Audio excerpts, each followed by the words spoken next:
Hello, Meoni here, and I'm not gonna lie, things are slow in the way of new content in Final Fantasy XIV at the moment, but it does give me time to go back and try out some of the things I missed from various patches in Stormblood thus far. This includes a bunch of changes and additions which most people, including myself, probably wouldn't usually look at. Considering the big shiny additions of major content, we often overlook the smaller ones. One of these additions was the inclusion of brand new fish for use in your fish tanks in housing, and indeed a brand new set of tank trimmings.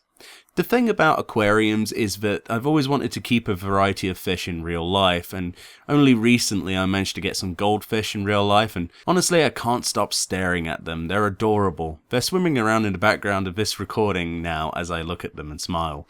So when it comes to the game, this is something I actually quite like. Regardless of how detailed or advanced the in-game aquarium fish are, they're still really nice to look at in the background of housing.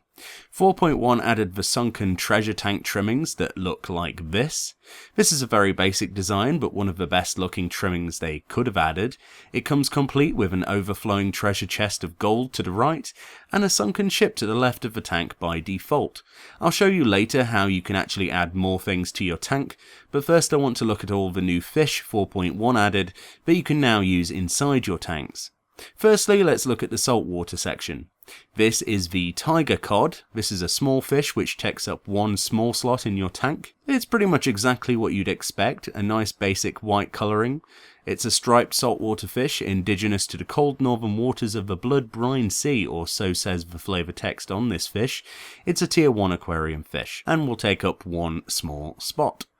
Next up we have the Hanatsu. This is similar to the seahorse. The Hanatsu swims standing, though instead of resembling a beast of burden, this saltwater fish has taken on the appearance of a sprig of coral. This fish is for aquariums tier 3 or higher and is a large fish taking up one large slot. I quite like this. It's a bit oversized really for what I wanted. I would much rather have lots of little seahorses than one big red one, but there we go. Next up is the Megalodon, which you might be catching out there in the Ruby Sea, which got added in this patch to the list of tankable fish. This is a legendary shark with a mouth so big and an appetite so large, it is said it can swallow an adult Rogadin whole. This is for tier 4 aquariums and higher, and is an extra large slot. It looks incredibly cramped, and I'm not sure I like the eye on this one. It seems a little odd looking and low resolution compared to some of the other larger fish, including the Leopleurodon you might have noticed at the start of this video. Okay, so now we're on to the freshwater fish, of which there seems to be more than saltwater in this patch. The first to look at is the kissing fish, an adorable freshwater fish native to the waters of Eel Tome. I like this little guy quite a bit. He's a medium slot fish for tier 2 and above aquariums, and seems to happily swim about. It's a nice subtle blue coloration, by no means the flashiest, but certainly one of the nicest. Next is the grip killifish, a rare type of fish often found in stagnant waters such as the isolated pools, which collect in the basic on Empty Heart on the western finger of the god's grip. This is a tier 1 or higher tanked fish, and it is a small slot, meaning it adds a nice amount of colour to the tank without taking up extra space for other fish. This next fish is probably my new favourite added in this patch, and this is the cherub fish. It's a purple glowing angel fish look-alike, and the text reads as follows: a rare freshwater fish native to Yangsha and the Azim Steppe. It's a tier 2 and above fish and is only a medium slot. I love how it swims around. It seems less pixelated up close than others, and generally is one of the nicest things you can put into your tank. Unless you fish it yourself, however, this is going to cost you quite a bit on the market board. They're quite sought after. Next is the Dusk Herald, a beautiful blue striped catfish. This is another great addition to the game. I always love seeing these fish in the tank. It's one thing catching them, but to actually see what you caught is a rather special treat. The Dusk Herald is a fair-sized fish commonly found in the One River, it says. It's a tier 2 or higher tanked fish and takes up one medium slot. Next up is the Judgment Staff. This is a massive looking dude. It looks a little bit like an arowana in real life, but has less projected dorsals than that.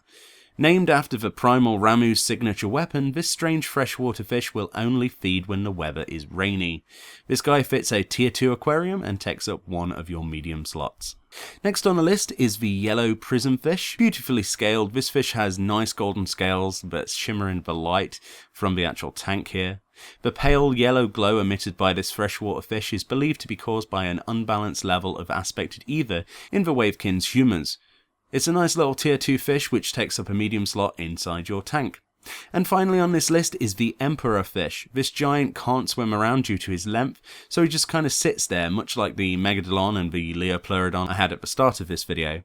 It's nicely detailed, and it's cool to see one of these actually in the tank. This giant freshwater fish lives out its adulthood feeding in the indigo deep before returning all the way back up to the head of the white maiden to spawn. It's a tier 3 or higher fish and takes up one large slot, which is nice since you can have a small fish swimming around with it. Now, I like to decorate my fish tanks using the housing glitch that I shared in a previous video, which allows me to put tabletop items at any height I want by using a shelf and a white partition. A link will be in the description to that video for you if you are vaguely interested, but essentially I can use that glitch to make it so that this bonsai tree and Susanoo model fit perfectly on the bottom. Any tabletop item can be used for this. Otherwise, if I tried this, you'd only see half the model and it wouldn't really work. You know, you can place them inside the tank, but they'll still be at ground level.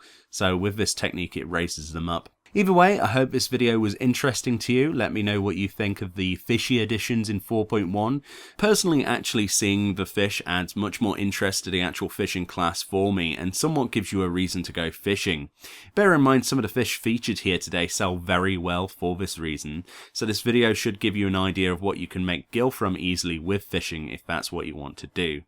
Thanks for watching, and I'll see you all next time.